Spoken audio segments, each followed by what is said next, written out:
What's up, boss? In this video, we'll show you how to set up multiple durations for a product or service. We go to coaching meetings as a demo example. And you'll see here that we have durations. And here's where you could set different durations. You could delete the ones that you have, or you could add another one. Let's say you want to have a 5-hour duration, and you'll charge $800 for that. Save changes, and we'll just take a quick look.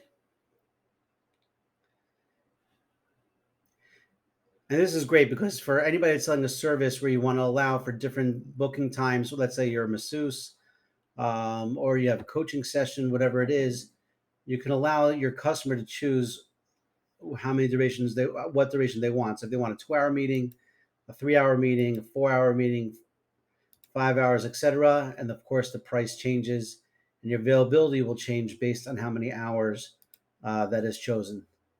And that's how durations work.